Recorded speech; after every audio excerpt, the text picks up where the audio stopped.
Salut à tous et bienvenue à l'assaut. Aujourd'hui on passe le TT01 en RWD. Allez, c'est parti.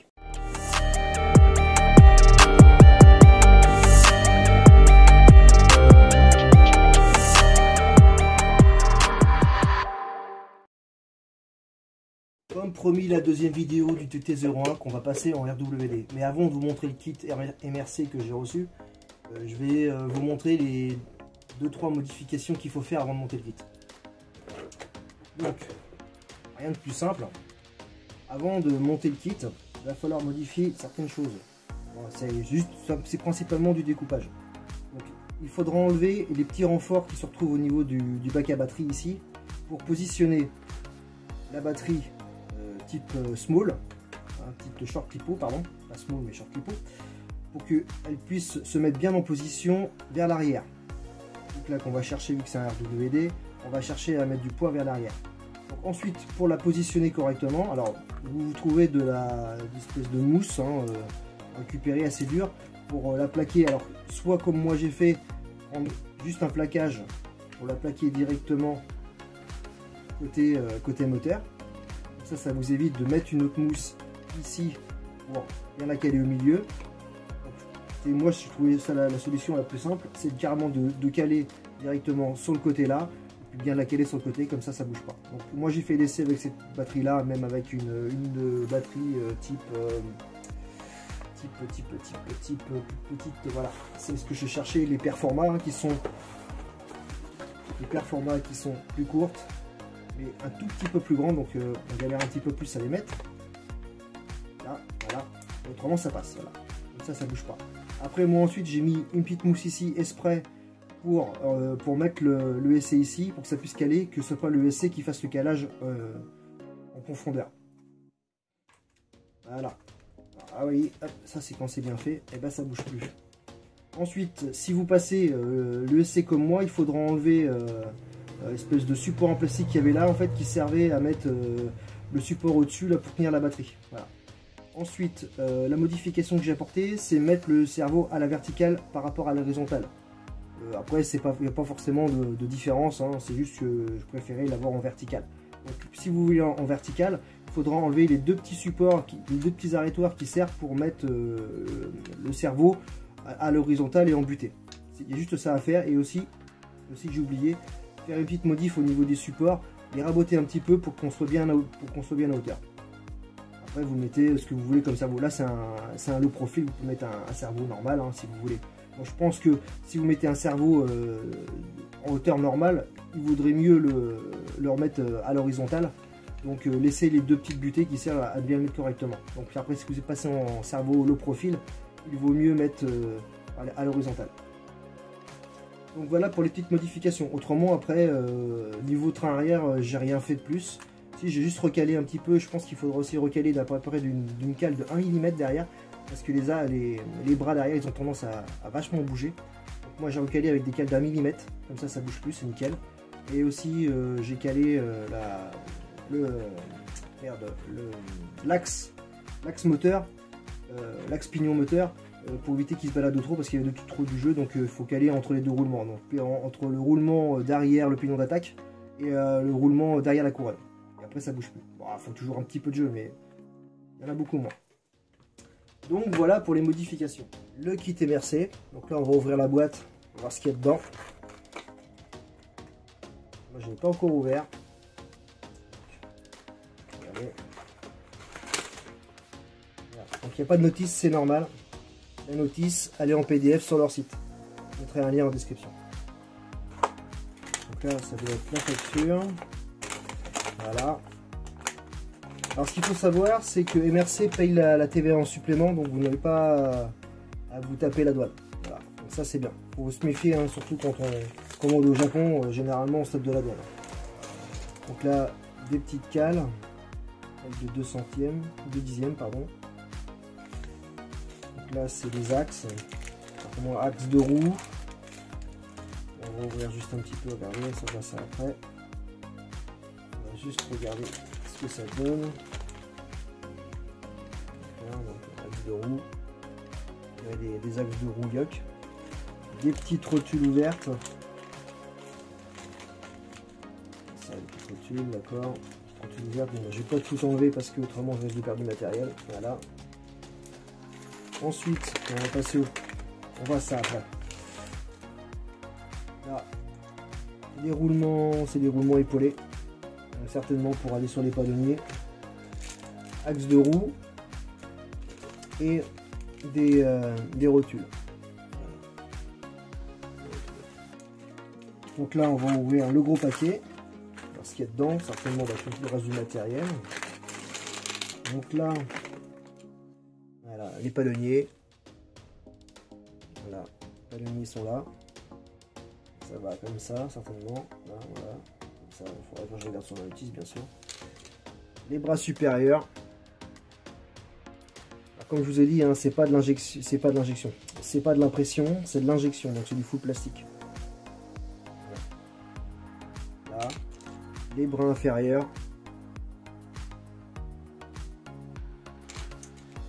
Les chape tam, chape fermée. Chape fermée. Il y avait des chapes ouvertes, voilà. Chape ouverte. Voilà. Bon bah il n'y a plus qu'à, on passe au montage. Le kit est monté. Je vous cache pas que j'ai eu quelques difficultés, mais rien de compliqué, hein. Faut pas vous inquiéter. Ça reste un TT01, hein. Il y a du jeu partout, c'est du full plastique. Bon bref. Donc, vous commencez par le train avant. Je vous parle un peu du train arrière, mais il y a 2-3 modifs que j'ai fait aussi. Mais le train avant, ce que j'ai fait comme pour le train arrière, j'ai rajouté des cales d'un millimètre. Ici. Là, ici, cales d'un millimètre, hein, pareil que pour le train arrière. Ensuite, concernant les bras inférieurs et les bras supérieurs, donc c'est pareil, il faut caler comme je vous ai dit tout à l'heure.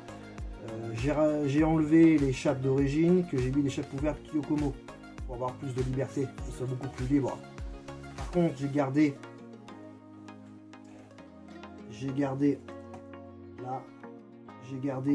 la chape Tamiya Esprit, parce que quand on vient mettre full lock comme ça, et ben la chape, vu que les chapes Yok sont un peu plus grosses, ça vient toucher directement à la roue quand vous mettez en full lock. Donc moi j'ai gardé les chapes d'origine, c'est pas forcément bien grave. Par contre, il y a aussi un truc, faut rajouter un petit peu d'hexagone, ou moins de largeur, parce qu'avec des hexagones d'origine, j'ai essayé avec toutes les jantes que j'avais, hein, du 5 au 10, et ben ça vient toucher. Donc il faut rajouter de l'épaisseur, hein, derrière l'hexagone de 5, rajouter 1 ou 2 mm pour écarter un peu la jante. Ça permet éviter que ça touche ici. Voilà. Donc soit vous mettez des hexagones plus larges, soit vous rajoutez des cales derrière, c'est pas un problème. Ensuite, les palonniers de direction, les bras de direction, pour éviter qu'il y ait un peu trop de jeu, ce que j'ai fait aussi, c'est que j'ai rajouté une petite cale de 5 dixièmes ici, entre le roulement et la vis, parce que c'est juste des roulements épaulés avec une entreprise entre les deux, puis je trouvais qu'il y avait un petit peu trop de jeu, donc ce que j'ai fait, c'est que j'ai rajouté une petite cale de 5 dixièmes. Ça évite, parce que vu que vous tirez directement sur le plastique, le problème c'est que ça vient serrer, et après bah, c'est pas forcément top, hein, c'est pas forcément libre. Aussi pour le train avant, pareil, le train avant, ils disent de découper, dans la notice, hein, ils disent bien de découper ici, hein, pour qu'on ait beaucoup plus d'amplitude, mais aussi de découper sur, ici, là, sur le bras, on va remettre ça, hop, voilà. Sur le bras inférieur, ils disent de découper, en haut, parce qu'il y a deux réglages. Alors moi je trouvais ça un peu con, pour que la coupelle de l'amortisseur ne vienne pas toucher ici. Donc moi ce que j'ai fait, c'est que j'ai décalé l'amortisseur vers l'avant en décalant vers le haut et vers le bas. Donc après vous voyez comment comment vous allez l'ajuster, bien sûr. Moi j'ai décalé de 3 et puis de 4 en bas. Vous pouvez remarquer aussi que j'ai changé les amortisseurs, hein, c'est des Yokomo Big Bore que j'ai su. Comme ça au moins j'ai des bons amortisseurs, pas les amortisseurs que j'avais d'origine, je les mets pas trop. Ensuite, ce que j'ai fait aussi, c'est que j'ai découpé, aussi le support avant, en fait, l'espèce de protection là, qui sert, qui est mis en dessous de la cellule, hein, comme pour l'arrière. J'ai découpé pour que le passage de l'amortisseur se fasse bien. Voilà. C'est facile à découper, hein, c'est du plastique mou, pas de problème. Ensuite, Pour le cerveau, je vous avais dit qu'on pouvait le mettre soit à l'horizontale, soit à la verticale, c'est pas un problème, surtout pour un low profil. Alors, ce qu'il faut savoir, c'est que il faut que cette partie-là, les deux biellettes, elles soient bien alignées. Donc, si vous avez un cerveau low profil, il va falloir rehausser sur les supports d'origine. Mais après, vous pouvez mettre à l'horizontale, et après, vous pouvez régler comme vous voulez.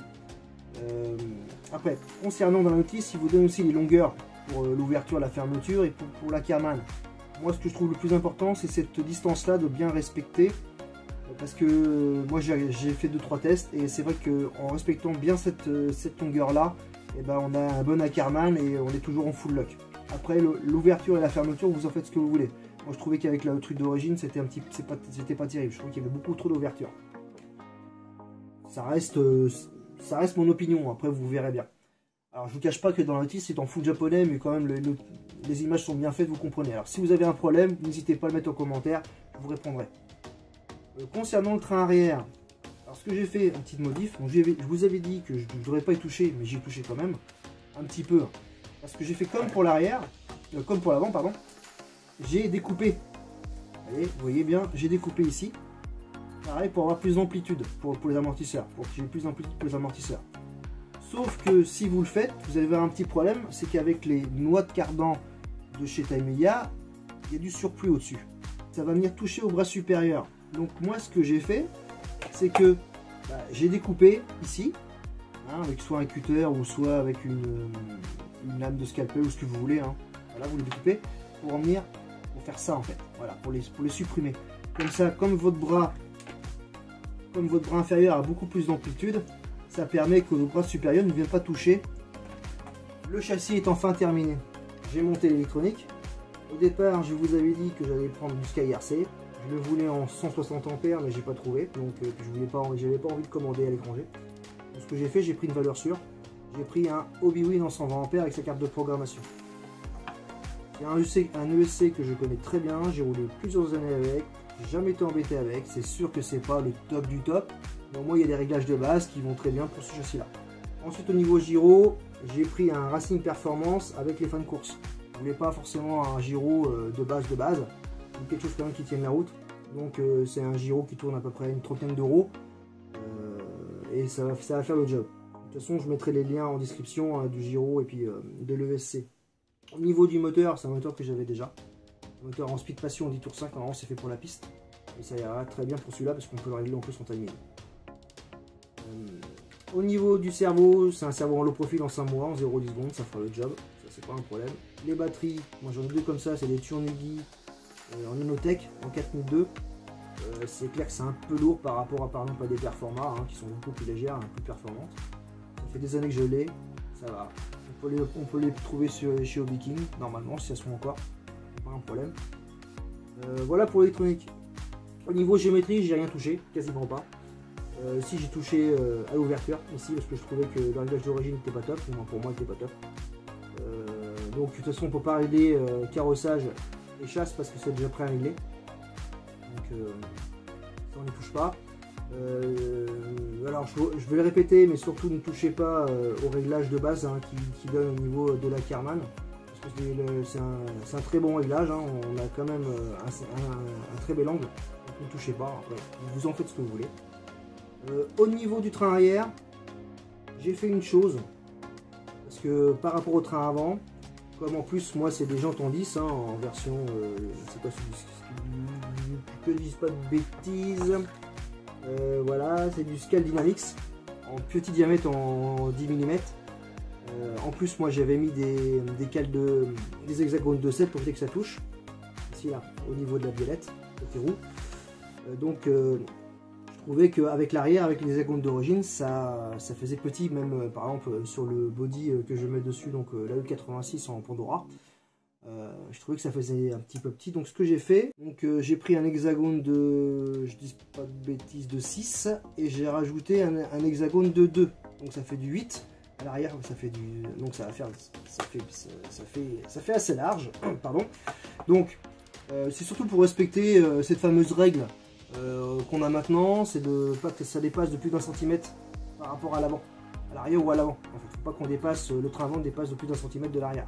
Donc C'était pour surtout respecter ça, et puis surtout au niveau des bodies, comme j'ai pas envie de prendre des bodies Tamiya, qui sont quand même assez courts, donc respecter, et puis comme moi j'ai beaucoup de body yoke, pour vraiment le mettre un peu partout, j'ai préféré élargir un peu l'arrière. Donc ça c'est une modif à faire facilement, si vous avez des hexagones de haut en plastique, vous le faites, vous les collez soit à la super glue, mais moi je préfère la bille composant.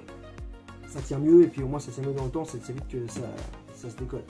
Cette deuxième vidéo est terminée, on se retrouve très bientôt pour tester le TT01. Allez, tchuss les amis.